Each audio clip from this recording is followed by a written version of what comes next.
Imagine making a cringe vtuber video. Couldn't be me. See you later.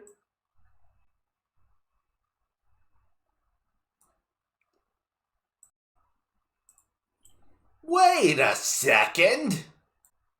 Sorry about that misunderstanding. I, in fact, am the cringe-ass VTuber who is making a YouTube video. Today we're going into r/askreddit, where Reddit asks questions, and Reddit also receives answers.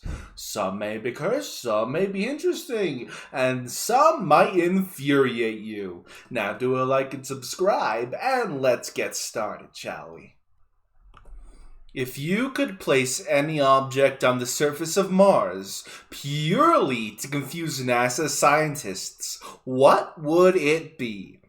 The missing pieces of the Rosetta Stone, says one Reddit user. Another Reddit user says a big map of Earth with several points of interest marked on it. Oh, this guy wants to see the world burn. I like it. Our next person says, an exact copy of the Mars rover, or whatever they used to discover it. Oh my god. We pick up a Mars rover, but then we realize we picked up the wrong one and abandoned the old one. Poor Mars rover. He can't catch a break. For our next user says, a page from a Martian newspaper pondering the possibility that there might be life on Earth. Someone responded to that one with, ho ho ho, the tables have turned, ho ho ho. Our next user said, a fully crewed, by preserved corpses, skeletons of corpse, Viking longship. We're whalers on the moon, we carry a harpoon, but there ain't no whales, so we tell tales and sing a whaling tune. That's probably a reference I don't get. Anyway, our next user says, a white plastic lawn chair. Virgil has entered the chat. Our next user says, liquid water in a mason jar. Oh! Someone responded with, scientists have found evidence of a 2012 barn wedding on Mars. How wonderful. Our next user says, wacky inflatable tube man on the highest peak. Next person says, a NASA spacecraft. One that NASA has no record of. Like something they've never built. But that has NASA logos all over it. And clearly has a NASA origin. Just not our NASA. Isn't that just Star Trek Enterprise? If you know, you know. We got a geologist in our chat. Okay. I'm a geologist, and I can confirm that just placing the wrong type of rock would screw up science for like 30 years.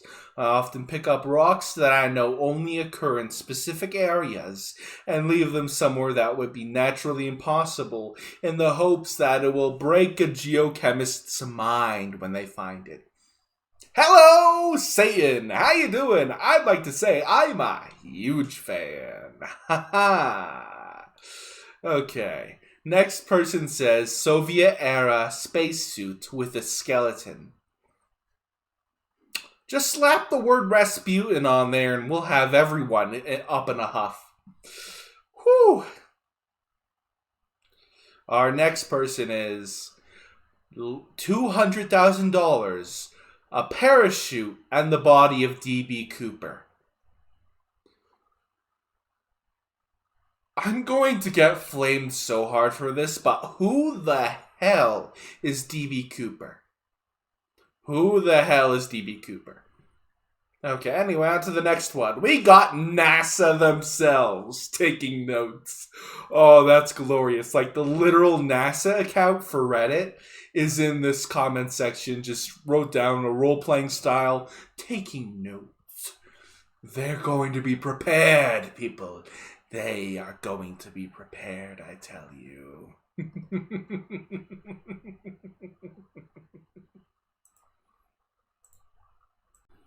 For our next question, Reddit asked on Reddit, in r/askreddit, we got, what famous person didn't deserve the hate they got? If I don't see a Johnny Depp in there, I will lose my shit. First person says, Malaki Culkin. For Redditors old enough to remember, the young Home Alone star got a bunch of hate for being a spoiled brat when he sued to divorce his parents. Truth of the matter is, his father was a physically abusive asshole, and his parents were going to take the 15 to 20 million he earned from acting and leave the child with nothing. What in the fuck nuggets? That's a big fat no from me, dog. Anyway, on to the next person. Natasha Kampuch. She was kidnapped in Vienna or Austria on her way to school when she was 10 years old and held captive in a secret bunker for 8 years. She managed to escape, and her abuser offed himself the same day. Sadly, the public seems to hate her because she refused to talk publicly about the details of her not good, like the essay kind, of abuse. Edit. She was 10 when kidnapped and escaped after 8 years. Thanks for the correction.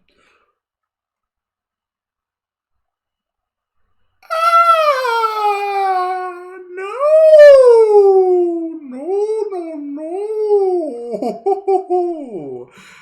What the fuck is wrong with people? Okay, we got the next one. Odepius. He didn't know it was his mother until he had slept with her. Then he blinded himself because he was so disgusted by what he'd done. But thanks to Freud, everyone associates him with wanting to bone your mother. Not fair. I always felt bad for him. Personally, boning your mother isn't too bad as long as it's not sexual. Like, if your mom's an asshole, you can bone her out of a lot of things, but just don't bone her vagina. Okay, let's continue. Oh, boy.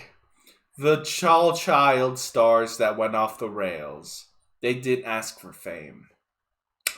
Rest in peace, Peter Pan player. Rest in peace. I can't remember the name off the top of my head. Oh, boy. I think I'll just move on from this section and move on to the next question. Okay. What was your final frickle-tickle-you to a boss you didn't like? I was thinking about quitting, but was holding back. I scheduled a vacation with 3 extra days. It was a once-in-a-lifetime type of trip. He rejected my vacation request. I thought about it for a couple of hours. Went to his office and told him, I'm taking the trip no matter what. The next morning, the boss met me at HR and gave me a formal written warning.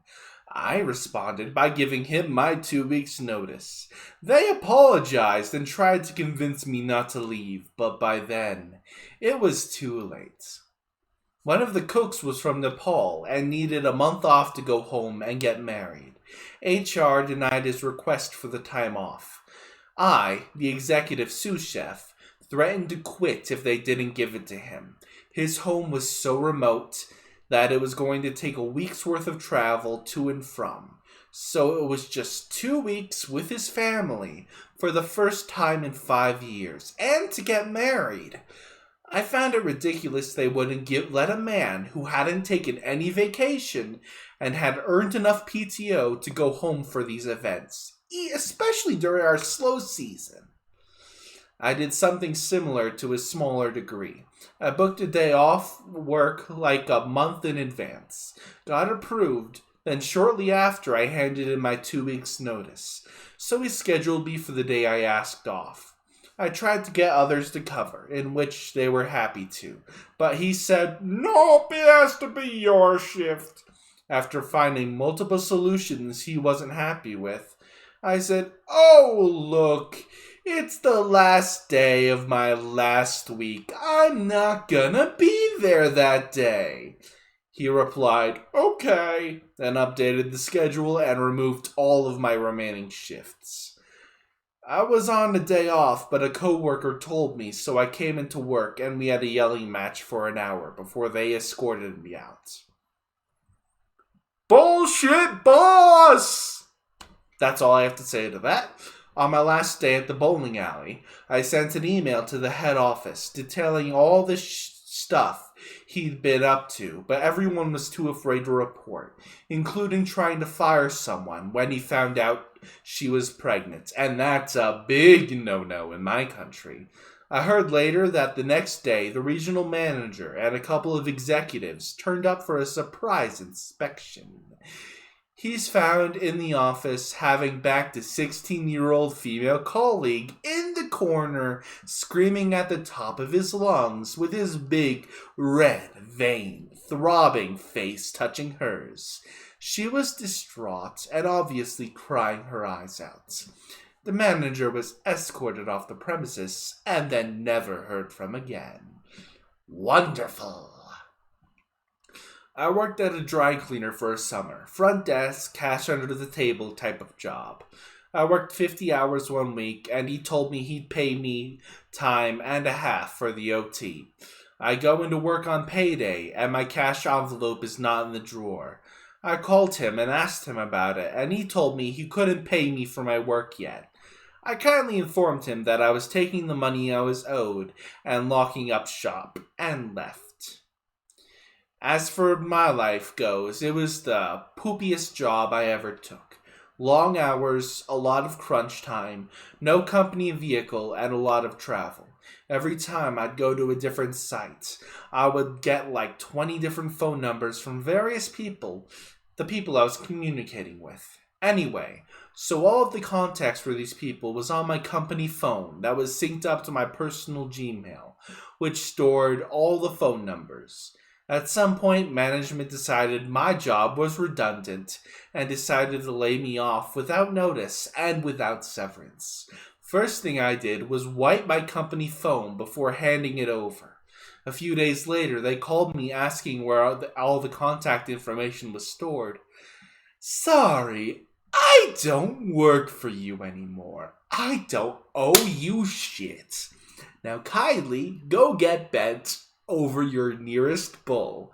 I mean, what? No, I'm not telling you to get fucked by a cow. No, that would be so terrible. I'm telling you to go fuck yourself. I'm adding these words on myself, and I'm out of ad-libbing. This is the end of the video. Now it's time for a customary end screen. Okay, bye. Hey, can I borrow your attention for a little second? You see, I'm saving up for some equipment items, like a VR headset so I can record in VR chat, or a new AT2020 mic. You can help me fund these by going to my throne in the description below. I'll leave it on the top to help you find it. If you enjoy my video, please check it out. Now, that's the end of today's video. I'll see you later.